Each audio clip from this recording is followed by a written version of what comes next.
ಬೆಂಗಳೂರು ನಗರ ಜಿಲ್ಲೆ ವ್ಯಾಪ್ತಿಗೆ ಒಳಪಡುವಂಥ ಯಲಹಂಕ ತಾಲೂಕು ಯಲಹಂಕ ಹೋಬಳಿ ಹಲಾಸಂದ್ರ ಗ್ರಾಮದ ಸರ್ವೆ ನಂಬರ್ 97ರಲ್ಲಿ ಇರ್ತಕ್ಕಂಥ 4 ಎಕರೆ 6 ಗುಂಟೆ ಜಮೀನಾಗ 4 ಗುಂಟೆ ಜಮೀನು ಮಾತ್ರ ಆ ಹಿಂದುಳಿದ ಸಮುದಾಯಗಳ ಬಣಜಿಗ ಜಾತಿಗೆ ಸೇರಿದಂಥ ಒಂದು ಸ್ಮಶಾನ ಇತ್ತು.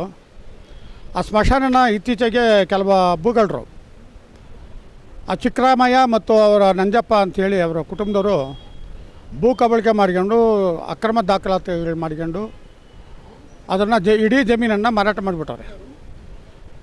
ಅವ್ರ ಜಮೀನು ಅವ್ರೇನೋ ಮಾರಾಟ ಮಾಡ್ಕೊಂಡ್ರು ಅಂತೇಳಿ ನಾವು ಅಂದ್ಕೊಂಡ್ರೆ ಈ ಬಡಪಾಯಿಗಳದ್ದು ಸೇರಿದಂಥ ಸ್ಮಶಾನ ಜಾಗವನ್ನು ಕೂಡ ಅವರು ಮಾರಾಟ ಮಾಡಿ ಆ ಸಮಾಧಿಗಳು ಕಾಣಿಸ್ದಂಗೆ ಹೊಸ ಮಣ್ಣನ್ನು ಹಾಕಿ ಆ ಸಮಾಧಿನೇ ಕಾಣಿಸ್ಬಾರ್ದು ಆ ರೀತಿ ಮಾಡಿ ಇಡೀ ಜಮೀನನ್ನು ಸಮಾಧಿಗಳ ಸಮೇತ ಮಾರಾಟ ಮಾಡಿಬಿಟ್ಟಿದ್ದಾರೆ. ಅದ್ರ ವಿರುದ್ಧ ಸನ್ಮಾನ್ಯ ಜಿಲ್ಲಾಧಿಕಾರಿಗಳು ಬೆಂಗಳೂರು ನಗರ ಜಿಲ್ಲೆಯವರಿಗೆ ಮನವಿ ಕೊಟ್ಟಿದ್ವಿ. ಹಿಂದೆ ದಯಾನಂದ್ ಸಾಹೇಬರಿದ್ದರು, ಅವ್ರಿಗೂ ಕೂಡ ಮನವಿ ಕೊಟ್ಟಿದ್ವಿ. ದಯಾನಂದ್ ಸಾಹೇಬ್ರು ಏನು ಹೇಳಿದರು ಅಂದರೆ, ತೀವ್ರ ಸ್ವರೂಪದ ತನಿಖೆ ಮಾಡಿ ಯಾವನಲ್ಲಿ ಇದು ಸಮಾಧಿಗಳನ್ನು ಮಾರಾಟ ಮಾಡಿದ್ದಾನೆ ಅವನ ವಿರುದ್ಧ ಕಾನೂನು ಕ್ರಮ ತಗೊಬೇಕು. ಏನು ಸಮಾಧಿನ ಪತ್ತೆ ಹಚ್ಚಿ ತಂತಿ ಬೇಲಿ ನಿರ್ಮಾಣ ಮಾಡಬೇಕು ಅಂಥೇಳಿ 2024ರಲ್ಲಿ ತಹಶೀಲ್ದಾರ್ಗೆ ಪತ್ರ ಬರೆದಿದ್ರು. ಆದರೆ ಯಲಹಂಕ ತಾಲೂಕು ತಹಶೀಲ್ದಾರರು ಇದುವರೆಗೂ ಕೂಡ ಆ ವಿಚಾರದ ಬಗ್ಗೆ, ಈ ಗಂಭೀರವಾದಂಥ ಪ್ರಕರಣದ ಬಗ್ಗೆ ಯಾವುದೇ ಕ್ರಮ ಜರುಗಿಸದೆ ಕೇವಲ ಹಿಂಬರಹ ಮಾತ್ರ ನೀಡಿಬಿಟ್ಟು ಕೈ ಚೆಲ್ಲವ್ರೆ. ಅವರು ಈ ತಹಶೀಲ್ದಾರರು ಯಾವ ಬಡವ್ರಿಗೂ ಸಹಾಯ ಮಾಡಿಲ್ಲ. ಇಡೀ ತಾಲೂಕಲ್ಲಿ, ಯಲಹಂಕ ತಾಲೂಕಲ್ಲಿ ಯಾವ ಬಡಪಾಯಿಗಳಿಗೂ, ರೈತರಿಗಿರ್ಬೋದು, ಪರಿಶಿಷ್ಟ ಜಾತಿ, ಪರಿಶಿಷ್ಟ ವರ್ಗ, ಹಿಂದುಳಿದ ವರ್ಗ, ಇತರೆ ಶೋಷಿತ ವರ್ಗಗಳಿಗೆ, ಯಾವುದೇ ಸಮುದಾಯಗಳಿಗೆ ಒಂದು ಸಣ್ಣ ಕೆಲಸ ಮಾಡಿಕೊಟ್ಟಿಲ್ಲ ಇದುವರೆಗೂ ಕೂಡ. ಬಂದು 2 ವರ್ಷ ಹತ್ತತ್ರ ಆಯಿತು. ಇದುವರೆಗೂ ಕೂಡ ಯಾವುದೇ ಪ್ರಕರಣದಲ್ಲಿ ಬಡವರಿಗೆ ಸಹಾಯ ಆಗಿಲ್ಲ. ನಾವು ಕೇಳೋದಿಷ್ಟೇ, ಹಲಾಸಂದ್ರ ಗ್ರಾಮದ ಸರ್ವೆ ನಂಬರ್ 97ರಲ್ಲಿ ಇರ್ತಕ್ಕಂಥ ಏನು 4 ಗುಂಟೆ ಜಮೀನು ಬಡ ಹಿಂದುಳಿದ ಬಣಜಿಗ ಸಮುದಾಯಗಳಿಗೆ ಉಳಿಸ್ಕೊಡ್ಬೇಕು. ಅವರಿಗೆ ಆ ಸ್ಮಶಾನದ ಜಮೀನನ್ನು ಗುರುತಿಸಿ ತಂತಿ ಬೇಲಿ ನಿರ್ಮಾಣ ಮಾಡಬೇಕು. ಯಾವನೇ ಅವನ ಸಮಾಧಿ ಸಮೇತ ಮಾರಾಟ ಮಾಡ್ಕೊಂಡವನೇ ಅವ್ರನ್ನ ಕಾನೂನು ಕ್ರಮ ಜರುಗಿಸಿ ಅವ್ರನ್ನ ಬಂಧಿಸಿ ಜೈಲಲ್ಲಿ ಇಡಬೇಕು ಅಂಥೇಳಿ ನಮ್ಮ ಬೇಡಿಕೆ ಇದೆ. ನಾವು 17ನೇ ತಾರೀಕು ಸನ್ಮಾನ್ಯ ಜಿಲ್ಲಾಧಿಕಾರಿಗಳಾಗಿರ್ತಕ್ಕಂಥ ಜಗದೀಶ್ ಅವರಿಗೆ ಮನವಿ ಕೊಟ್ವಿ. ಮನವಿ ಬಗ್ಗೆ ಭಾಳ ಗಂಭೀರವಾಗಿ ಚರ್ಚೆ ಮಾಡಬೇಕು, ಗಂಭೀರವಾಗಿ ಅದನ್ನು ಪರಿಗಣಿಸಿ ಆ ಬಡಪಾಯಿಗಳಿಗೆ ಸುಮಾರು 200 ವರ್ಷಗಳಿಂದ ಅವರು ಅಲ್ಲಿ ಸಮಾಧಿ ಮಾಡ್ತಾರೆ. ಇವತ್ತು ಪೂಜಾ ಪುನಸ್ಕಾರ, ಹಿಂದೂ ಸಂಸ್ಕೃತಿ ಇಂಥವೆಲ್ಲ ಪರಿಗಣಿಸಿ ಅವ್ರಿಗೆ ಸ್ಮಶಾನದ ಜಮೀನನ್ನು ಸಮಾಧಿ ಸಮೇತ ಉಳಿಸ್ಕೊಡ್ಬೇಕು. ಅದನ್ನು ಭಾಳ ತಹಶೀಲ್ದಾರರಾಗಲಿ ಅಥವಾ ಕಂದಾಯ ಅಧಿಕಾರಿಗಳಾಗಿರಲಿ ಭಾಳ ಗಂಭೀರವಾಗಿ ಪರಿಗಣಿಸ್ಬೇಕು. ನೀವು ಗಂಭೀರವಾಗಿ ಪರಿಗಣಿಸ್ತಾ ಇದ್ದರೆ ನಾವು ಚಳವಳಿ ವತಿಯಿಂದ ಭಾಳ ತೀವ್ರ ಸ್ವರೂಪದ ಹೋರಾಟ ಮಾಡಬೇಕಾಗ್ತದೆ. ಜಿಲ್ಲಾಧಿಕಾರಿಗಳು ಕಚೇರಿ ಮುಂದೆ ಬೃಹತ್ ಹೋರಾಟ ರೂಪಿಸ್ಬೇಕಾಗ್ತದೆ ಅಂತೇಳಿ ಈ ಮೂಲಕ ನಾವು ಎಚ್ಚರಿಕೆ ಕೊಡ್ತಾಯಿದ್ದೀವಿ. ಮುನಿಯಾಂಜನಪ್ಪ, ರಾಜ್ಯಾಧ್ಯಕ್ಷರು, ಪ್ರಜಾವಿಮೋಚನೆ ಚಳವಳಿ, ಸ್ವಾಭಿಮಾನ. ಜೈಪಾಲ್ ಅಂತ. ನಾನು ಹಿಂದಿನಿಂದ ನನ್ನ ತಂದೆ, ನನ್ನ ತಾತ, ನನ್ನ ಮುತ್ತಾತ, ನಮ್ಮ ತಾಯಂದಿರನ್ನ, ನಮ್ಮ ದೊಡ್ಡಮ್ಮರನ್ನ ಎಲ್ಲ ಅಲ್ಲಿ ಹಾಕಿದ್ವಿ.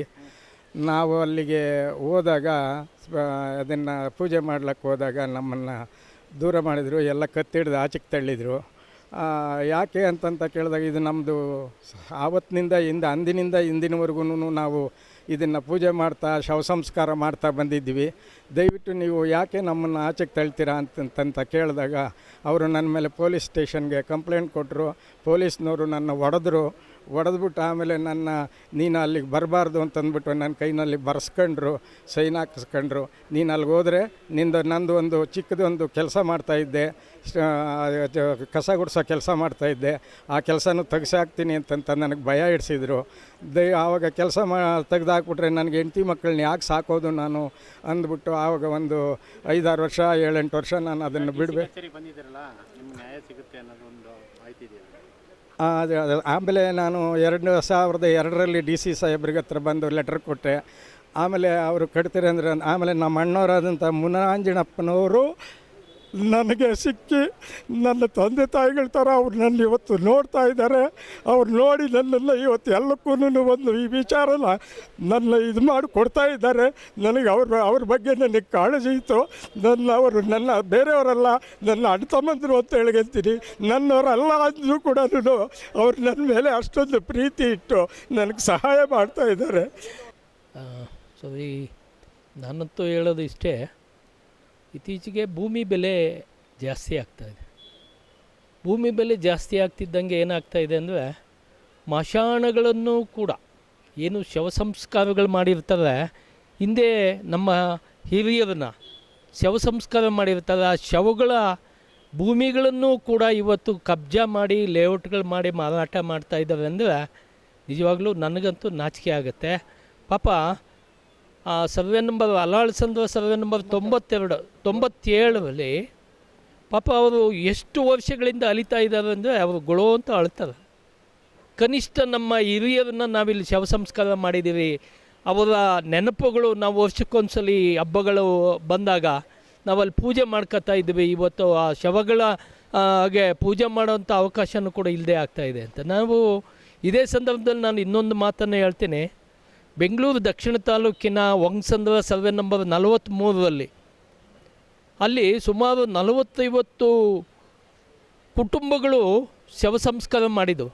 ಒಬ್ಬ ಪಾಪ 3 ಲಕ್ಷ ಖರ್ಚು ಮಾಡಿ ಅವರ ತಂದೆ ಶವದ ಮೇಲೆ ಒಂದು ಗೋವಿನ ಕಟ್ಟಿದ್ದ 3 ಲಕ್ಷ ರೂಪಾಯಿ. ಕೊನೆಗೆ 3 ಲಕ್ಷನ ವಾಪಸ್ ಇಸ್ಕೊಂಡು ಆ ಗೋವಿನೂ ಕೂಡ ನೆಲಸಮ ಮಾಡಿ JCB ತಂದು ಮಟ್ಟ ಮಾಡಿ ಇದು ಮಾಡಿದ್ರು. ಈ ವಿಷಯ ಕ್ಯಾಬಿನೆಟ್ಟಲ್ಲಿ ರೈಸ್ ಆಗುತ್ತೆ.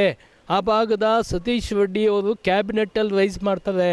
ನಾವು ಇಲ್ಲಿ ಜಿಲ್ಲಾಧಿಕಾರಿಗಳನ್ನ ಭೇಟಿ ಮಾಡಿ, ಸೌತ್ ತಹಶೀಲ್ದಾರನ್ನ ಭೇಟಿ ಮಾಡಿ, ಈ ಥರದ್ದೆಲ್ಲ ನಾವು ಸರ್ಕಾರದ ಗಮನಕ್ಕೆ ತಂದು ಕೊನೆಗೆ AC ಅವರು ಸ್ಪಾಟಿಗೆ ಬಂದು ಅಲ್ಲಿ ಇಡೀ ಊರಿನ ಜನ ಮಾಜರು ಮಾಡಿ, ಇಲ್ಲ ಇಲ್ಲಿ ಸುಮಾರು ನಾವು 40-50 ಕುಟುಂಬಗಳು ಇಲ್ಲಿ ಶವ ಸಂಸ್ಕಾರ ಮಾಡಿ ಗೋವಿಗಳನ್ನು ಕಟ್ಟಿದ್ವಿ, ಅದನ್ನೆಲ್ಲ ನೆಲಸಮ ಮಾಡಿದ್ದಾರೆ ದೌರ್ಜನ್ಯ ರೌಡಿಗಳನ್ನ ಇಟ್ಕೊಂಡು ಅಂತ ಹೇಳಿದ ಮೇಲೆ ಕೊನೆಗೆ ಇವತ್ತು ಅದು ಕ್ಯಾನ್ಸಲ್ ಆಯಿತು. ಅದೇ ರೀತಿ ಅಲಾಳ್ಸಂದ್ರದಲ್ಲೂ ಕೂಡ ಕನಿಷ್ಠ ನಾವು ಕೇಳೋದು ಇಷ್ಟೇ, ಏನು ನಮ್ಮ ಹಿರಿಯರನ್ನ ಇಲ್ಲಿ ಶವ ಸಂಸ್ಕಾರ ಮಾಡಿದ್ದೀವಿ, ಆ ಭೂಮಿನ ನಮ್ಗೆ ಉಳಿಸ್ಕೊಡಿ ಅಂತ. ಅಟ್ಲೀಸ್ಟು ಅದು ಆಗಬೇಕು. ನಾವು ಅದೇ ರೀತಿ ಅದೇ ಭಾಗದಲ್ಲಿ ಬೆಂಗಳೂರು ಉತ್ತರ ತಾಲೂಕಿನಲ್ಲಿ ಅಮೃತಹಳ್ಳಿ ಅಂತ ಒಂದಿದೆ, ಅಲ್ಲಿ ಸರ್ಕಾರಿ ಗೋಮಾಳ ಅಂತ ಪಾಣಿಯಲ್ಲಿದೆ.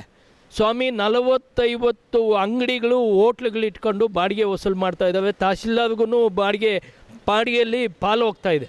ಡೆಪ್ಟಿ ತಹಶೀಲ್ದಾರ್ಗೆ ಪಾಲು ಹೋಗ್ತಾಯಿದೆ. ಸುಮಾರು 2 ಲಕ್ಷ ರೂಪಾಯಿ ಅಲ್ಲಿ ಬಾಡಿಗೆ ವಸೂಲು ಆಗ್ತಾಯಿದೆ. ಸರ್ಕಾರಿ ಗೋಮಾಳ ಪಾಣಿಯಲ್ಲಿ ಏನಿದೆ ಸರ್ಕಾರಿ ಗೋಮಾಳ ಅಂತ ಇದೆ.